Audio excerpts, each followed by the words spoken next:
অসমৰ সাংস্কৃতিক নৱজাগৰণত ৰূপকোঁৱৰ জ্যোতিপ্ৰসাদ আগৰৱালা আৰু কলাগুৰু বিষ্ণু ৰাভাৰ বিশাল অৱদান আমি কেতিয়াও পাহৰিব নোৱাৰোঁ। গুৱাহাটীৰ মাজমজিয়াত আমাৰ কৃষি বিভাগৰ কাৰ্যালয়ৰ সমীপত ৰূপকোঁৱৰ জ্যোতিপ্ৰসাদ আগৰৱালা আৰু কলাগুৰু বিষ্ণুপ্ৰসাদ ৰাভাক সন্মান জনাই ৰাজ্য চৰকাৰে গুৱাহাটীত ৫,০০০ আসনযুক্ত এটা সুন্দৰ কলা মন্দিৰ বা প্ৰেক্ষাগৃহ নিৰ্মাণ কৰিছে। অহাকালি ৪ বজাত ভাৰতৰ কেন্দ্ৰীয় গৃহমন্ত্ৰী অমিত শ্বাহ ডাঙৰীয়াই এই প্ৰকল্পৰ শুভ উদ্বোধন কৰিব। মই আজি আপোনালোকক দেখুৱাবলৈ যত্ন কৰিম যে এই প্ৰকল্পটো কি আৰু এই প্ৰকল্পটোৱে আমাক কিহৰ বাবে বা আমাৰ বহুদিনীয়া অভাৱ কেনেকৈ পূৰণ কৰিব আৰু ই আমাক কেনেকৈ ইনফ্ৰাষ্ট্ৰাকচাৰৰ ক্ষেত্ৰত এক নতুন দিগন্তলৈ লৈ যাব।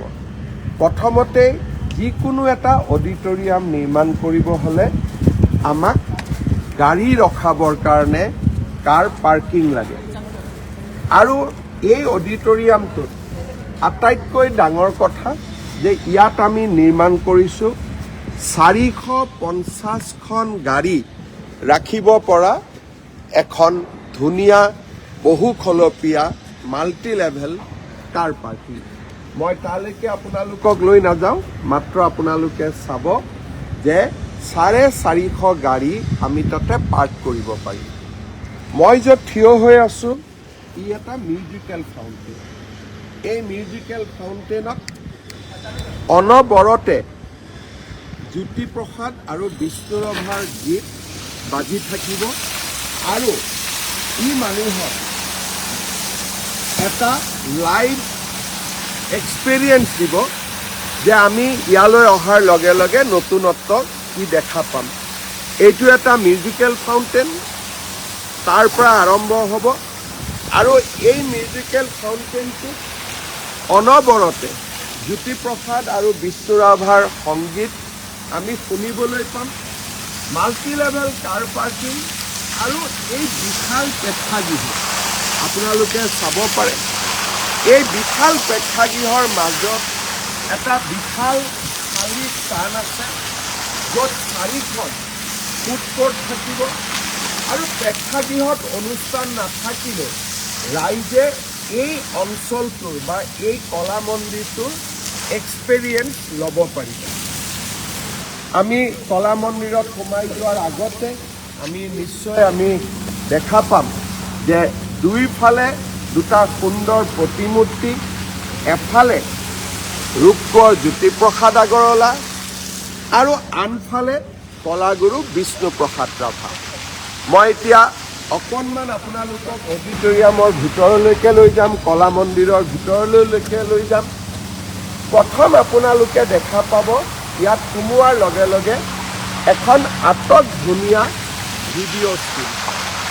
এই ভিডিঅ' স্ক্ৰীণত আমি যিকোনো মিউজিক, যিকোনো অনুষ্ঠান আমি দেখুৱাই থাকিব পাৰিম আৰু কেতিয়াবা কলা মন্দিৰৰ ভিতৰত কোনো অনুষ্ঠান নাথাকিলেও সন্ধিয়া গুৱাহাটী অসমৰ জনসাধাৰণে আহি এই ভিডিঅ' স্ক্ৰীণখনৰ জৰিয়তে চিনেমা, সংগীত বা বিভিন্ন ধৰণৰ লাইভ এক্সপিৰিয়েঞ্চ তেওঁলোকে লৈ থাকিব পাৰিব।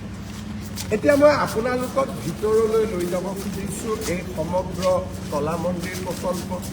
মিউজিকেল ফাউণ্টেইনৰ বিষয়ে মই আপোনালোকক ক'লোঁ, মাল্টি লেভেল কাৰ পাৰ্কিঙৰ বিষয়ে মই আপোনালোকক ক'লোঁ। এতিয়া আমি পোনে পোনে যাব খুজিছোঁ আমাৰ প্ৰেক্ষাগৃহৰ ভিতৰলৈ। কলা মন্দিৰৰ ভিতৰত সোমোৱাৰ লগে লগে অসমৰ গৌৰৱ এই সুন্দৰ এশিঙীয়া গড়ে আপোনালোকক আদৰণি জনাব। এতিয়া মই কলা মন্দিৰৰ প্ৰেক্ষাগৃহৰ বাহিৰত কিন্তু ইয়াৰ অবিচ্ছেদ্য অংগ যিখন আমাৰ কোৰ্টয়াৰ্ড তাক মই দেখুৱাব খুজিছোঁ। কলাগুৰু বিষ্ণুপ্ৰসাদ ৰাভা তেখেতে আমাৰ মাজত আছে। ইয়াত এটা অডিটৰিয়ামৰ ভিতৰত সোমোৱাৰ আগতে সুন্দৰ বহিব পৰা ব্যৱস্থা আছে, ৰিচেপশ্যন আছে।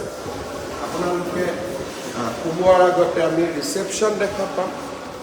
ইয়াত আমি এটা চেষ্টা কৰিছোঁ যে অসমৰ আপুৰুগীয়া আৰু আমাৰ ঐতিহ্যৰ সৈতে জড়িত মিউজিকেল ইনষ্ট্ৰুমেণ্টসমূহ আমি ৰখাৰ ব্যৱস্থা কৰিছোঁ।